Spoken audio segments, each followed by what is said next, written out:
गांव की चाउमीन। गांव में चाउमीन का चलन अभी अच्छे से नहीं आया था, लेकिन सुरेश शहर से चाउमीन बनाना सीख कर गांव में ठेला लगाता है। अरे ये केचुआ है क्या भैया? कैसे खाया जाता है? अरे नहीं नहीं, ये चाउमीन है। चाउमीन शहर में खाया जाता है। कितने की दे रहे हो सुरेश? 10 रुपए की प्लेट भरकर। तभी वहां शहर से पढ़ा एक लड़का आता है। जरा एक प्लेट चाउमीन तो देना। सुरेश उसे चाउमीन देता है। उसे चाउमीन खाता देख गांव वाले भी उससे चाउमीन ले लेते हैं और खाने लगते हैं। अरे वाह सुरेश भैया, कमाल की बनाए हो। 2 प्लेट मेरे बच्चों के लिए भी पैक कर दो। बस फिर क्या था, सुरेश का ठेला लगता है और चाउमीन खरीदने वालों की लाइन लग जाती है। तभी वहां से गांव का साहूकार होकर गुजरता है। और ये क्या भीड़ लगी है? लगता है झगड़ा हो गया है गांव में। चलूं मैं अभी तो मजे ले लूं। अरे कहाँ है, इतनी भीड़ लगी है यहाँ? लड़ाई हो गई है क्या? अरे साहूकार साहब, ना ना ना, कोई लड़ाई ना हुई है। ये तो सुरेश की दुकान है चाउमीन की। हम लोग चाउमीन खाने आए हैं, आप भी खाइए ना। साहूकार चाउमीन खाता है और सुरेश की तरफ देखता है, जो सारे दिन के पैसे गिन रहा होता है। अरे सुरेश, क्या लागत है इस काम की? अरे साहूकार जी, आप अब आए हैं तो ये पूरे 10,000 रुपए ले जाइए, जो पिछले साल शहर जाने से पहले आपसे लिए थे ना। लागत तो क्या कहे, जो आपने दिया था उसी में सीखा भी है और दुकान भी खोल ली। अरे पैसे इतने जल्दी क्या जरूरत थी? कैसे जरूरत नहीं थी साहूकार जी, इतना मोटा ब्याज कहाँ से भरते। साहूकार को अब सुरेश की दुकान को हड़पने की लालच आ जाती है। नाना करते ये सारे दिन में 500 रुपए कमा ही लेता है। अरे गांव में ये ऐसे ही कमाता रहा तो कहीं ब्याज का काम ना शुरू कर दे। अरे भैया, कोई ना कोई जुगाड़ तो करना पड़ेगा। अब साहूकार घर आ जाता है और अपनी बीवी को सारी बात बताता है। हाँ जी, ये तो मैंने भी सुना है कि सुरेश के हाथ की चाउमीन नहीं खाई तो कुछ नहीं खाया। अरे हाँ हाँ, सही ही कहते हैं। मैं अभी खा कर ही आ रहा हूँ। अरे भाग्यवान है, कितना अच्छा हो ना अगर वो पैसा हम लोगों को मिल जाए। क्यों? हैं? हाँ, वो तो है, लेकिन कैसे? हम लोगों को तो चाउमीन बनाना आता ही नहीं है। साहूकार और उसकी बीवी अब रोज चुपके से सुरेश के घर जाते हैं और खिड़की से उसे चाउमीन बनाते देखते। अब क्या था, दोनों को चाउमीन बनाना आ जाता है। फिर एक रोज, और सुरेंद्र, तुझे साहूकारनी ने बुलाया था।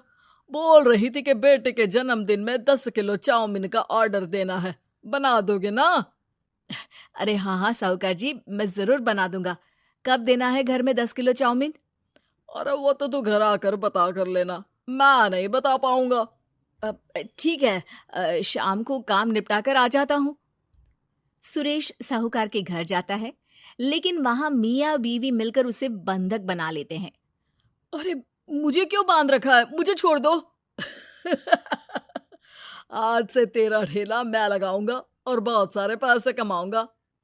साहूकार एक आदमी को सुरेश की निगरानी में लगा देता है और वहां से चला जाता है। अगले दिन, अरे साहूकार जी, आप कब से चाउमीन बेचने लगे और अपना ये सुरेश कहाँ गया? और वो तो शहर गया है। उसका कोई काम निकल आया था। बोल रहा था कि जब तक वो ना आए तब तक मैं ही उसके ठेले का काम कर दूं। पैसे भी तो बहुत उधार ले रखे थे उसने। लगता है कर्जा भरने के डर से भाग गया है। अरे पर वो तो बोल रहा था कि उसने सारा कर्जा उतार दिया है, और वो क्यों भागेगा? इतना तो कमा रहा था। अरे मुझे क्या पता। अरे चाउमीन खाना है तो बोलो, नहीं तो भागो यहाँ से। अरे हाँ हाँ, दे दो दे दो। अब तो चाउमीन खाना पूरे गांव के लोगों के लिए आदत ही बन गया है। ना खाओ तो नींद ना आए। हाँ हाँ, तो लो और निकालो 50 रुपए। 50 रुपए क्यों? सुरेंद्र तो 10 रुपए में देता था। अरे वो पागल था, मैं थोड़ी ना हूँ। गांव वाले, जिनको चाउमीन की लत लग गई थी, वो करते भी क्या, दे दो और ये लो 50 रुपए। लेकिन फिर साहूकार उन लोगों को प्लेट में थोड़ी सी चाउमीन रख देता है। अरे ये क्या, पैसे 5 गुना ज्यादा और चाउमीन बस इतनी सी। अरे साहूकार साहब, भगवान से तो डरो। बस फिर क्या था, साहूकार की मन मर्जी चलने लग जाती है और गांव वाले करते भी क्या। एक रोज मुझे तो लगता है कि सुरेश को साहूकार ने मार डाला होगा, क्योंकि उसका काम इतना अच्छा चल रहा था, फिर वो क्यों जाता, और वो भी साहूकार के हवाले दुकान करके। ना बाबा ना। अगले रोज भाग्यवान, देखो तो जरा, इस सुरेश भी ना कितना पागल था। जिस काम से वो ज्यादा पैसे बना सकता था, उससे इतने कम पैसे छाप रहा था। 50 रुपए प्लेट में भी गांव वाले खूब खा रहे हैं चाउमीन। हाँ जी, और जितने में वो लोगों को 10 प्लेट खिलाता था भर भर कर हम लोग उतने में 20 प्लेट बना रहे हैं। क्यों जी? वहीं सुरेश रोज भगवान से मांगता कि बस एक बार वो किसी तरह वहां से निकलने में कामयाब हो जाए, लेकिन उसकी हर कोशिश नाकामयाब होती। फिर एक दिन, अरे भाग्यवान, ऐसा कुछ करो कि चाउमीन बनाने का खर्चा आधा हो जाए, जिससे हम लोगों को और मुनाफा हो। ना जी, मुझे तो कोई तरकीब ना सूझ रही। अरे सुनो, एक काम करते हैं, चाउमीन बनाने में जो सब्जी लगती है वो मंडी में लेने तुम देर रात चली जाना। तब तक वो सारी सड़ी गली सब्जी जो दुकानदार वहीं फेंक जाते हैं, वो उठा कर ले आना फ्री में।